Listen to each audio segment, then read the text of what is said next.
जैसा खाओ अन्न वैसा होए मन, ये कहावत है। जिस प्रकार का भोजन पानी किया जाता है उसका प्रभाव हमारे मन पर पड़ता है। जैसी हमारी संगति होती है वैसी ही हमारी मति होती है, और जैसी हमारी मति होती है वैसी ही हमारी गति होती है। संगति का भी हम पर बहुत प्रभाव पड़ता है। हाँ, अपने स्वभाव को लेकर के तो हम चलते ही हैं, पर सराउंडिंग को हम एकदम से अलग नहीं कर सकते। द्रव्य क्षेत्र काल भाव कैसा है वह भी देखना पड़ता है। तो आज की सराउंडिंग, आज की परिस्थिति अलग ही प्रकार की है। आज व्यक्ति का टॉलरेंस लेवल यानी सहनशीलता क्यों कम होते चले जा रही है? एक तो उसकी शारीरिक शक्ति का भी ह्रास होते चले जा रहा है, वो अपने शरीर का सदुपयोग नहीं करता, फिजिकल एक्टिविटी नहीं करता। दूसरा, इस प्रकार का वो भोजन आदि करता है उसमें भी सत्व उतना नहीं है, वो भोजन फास्ट फूड जंक फूड के माध्यम से करता है। तीसरा, जो फीडिंग उसके माइंड में होती है प्रायः दिन भर वो नेगेटिव फीडिंग ही करता है। दिन भर वो मोबाइल और टेलीविज़न में लगा रहता है, न्यूज़पेपर में लगा रहता है। जब भी टीवी आप खोलते हो कौन से समाचार सुनते हो? मोटिवेशनल न्यूज़ आती है उसमें, हाँ, प्रोत्साहित करने वाले समाचार, मन को प्रसन्न करने वाले समाचार, ऊपर उठाने वाले समाचार नहीं। जो भी घटनाएं सुनने को मिलती हैं, दंगों की, लूटपाट की, चोरी की, बलात्कार आदि की, और ना जाने कितने प्रकार की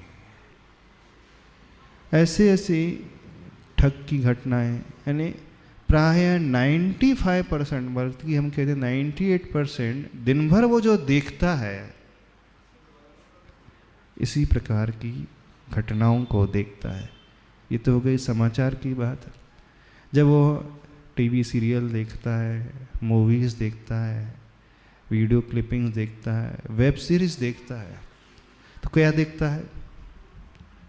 अच्छी तो मूवीज़ तो देखता नहीं होगा। टीवी सीरियल में क्या बताया जाता है? जो रियल लाइफ से बहुत दूर होता है। हाँ, हर 3 महीने में पति और बदल रहा है, हर 6 महीने में पत्नी बदल रही है। कभी होता है रियल लाइफ में ऐसा?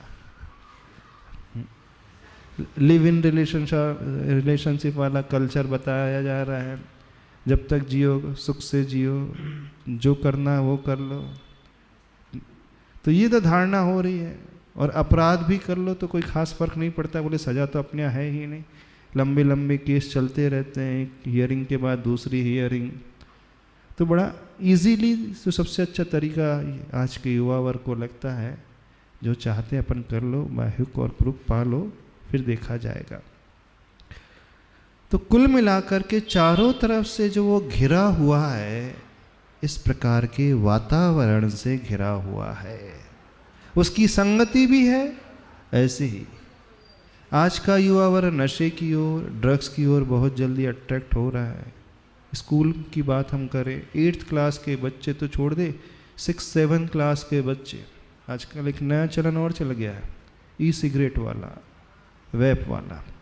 अब जो बच्चे विशेषकर अच्छे स्कूल्स में पढ़ते हैं, हाँ, विशेषकर उन मेट्रो सिटीज़ में पढ़ने वाले बच्चे जो इंग्लिश मीडियम वाली अच्छी क्वालिटी एजुकेशन प्रोवाइड करती है, जहाँ शहर की क्रीम लेयर जाती है, विशेषकर किसी ने बताया, हमें रिसर्च करके बताया कि उन स्कूल्स के बसों में वो वेब सीरीज़ के कंटेनर उन्हें मिलते हैं। 6वीं 7वीं के बच्चे जो हैं ई सिगरेट पीना सीख गए हैं। अब उन्हें लत धीरे धीरे ऐसे लगने लगी है, पहले वो फ्री में उन्हें प्रोवाइड करते हैं, फिर धीरे धीरे उन्हें आदत लग जाती है, और आदत ऐसी लग जाती है कि फिर सैकड़ों नहीं हजारों लाखों उसके लिए वो बर्बाद कर देते हैं। यहाँ तक कि अपने घर में ही चोरी करने लगते हैं, यहाँ तक कि अपने दोस्तों से उधार लेकर के।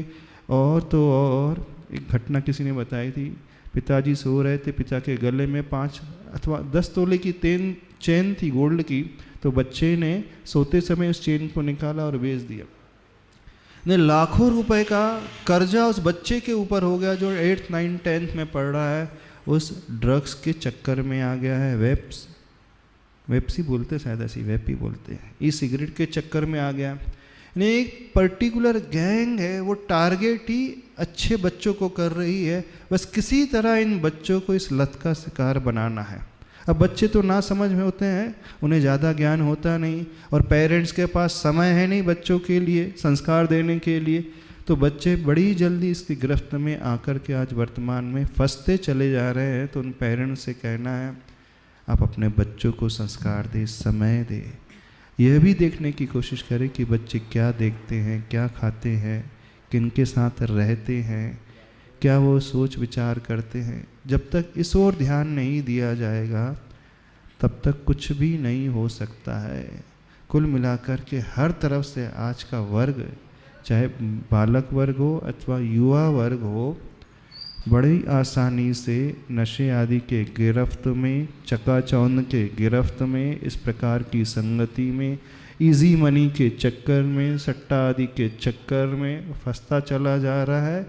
और जब उसकी इच्छाओं की पूर्ति नहीं होती है तो वो उस स्टेज तक आगे बढ़ जाता है कि वो हत्या जैसी घटनाएं भी करने लगता है। उसमें भी वह संकोच नहीं करता है, क्योंकि वो तो ऐसा रास्ता है जिसमें सिर्फ वन वे ट्रैफिक होता है। एक बार एंट्री हो गई तो आप उसमें से यू टर्न नहीं ले सकते। एक बार व्यक्ति इस रास्ते में अंदर तक निकल गया तो फिर वो वापस लौट कर के नहीं आता और आगे फंसता ही चला जाता है। जैसे चक्रव्यूह की रचना होती है, चक्रव्यूह में घुसना बड़ा आसान होता है लेकिन निकलना उससे बड़ा मुश्किल होता है। तो आज की युवा पीढ़ी, आज के बच्चे लोग और आज की न्यू जनरेशन और आज के प्रौढ़ वर्ग भी प्रायः इस प्रकार के शिकार होते चले जा रहे हैं। तो उन सबसे कहना है, अपने पूर्वजों को देखें, अपनी विरासत को समझे, अपने गुरुओं को देखें, अपने धर्म को समझे। आखिर क्या अपेक्षा आपके पेरेंट्स आपसे रखते हैं और आप किस प्रकार का जीवन जी रहे हैं? क्या अपेक्षा आपके गुरु आपसे रखते हैं? क्या अपेक्षा आपका धर्म आपसे रखता है? क्या अपेक्षा राष्ट्र आपसे रखता है? और आप क्या दे रहे हो दुनिया के लिए? दुनिया को तो छोड़ दो, आप अपनी फैमिली के लिए भी नहीं दे पा रहे हैं और अपने आप के लिए भी नहीं दे पा रहे हैं। सिंसियरली इस बारे में विचार होना चाहिए। यदि आज की पीढ़ी को, बच्चों की पीढ़ी को यदि हमने सही रास्ते पे ला लिया तो समझना इससे बड़ा धर्म और कुछ नहीं है।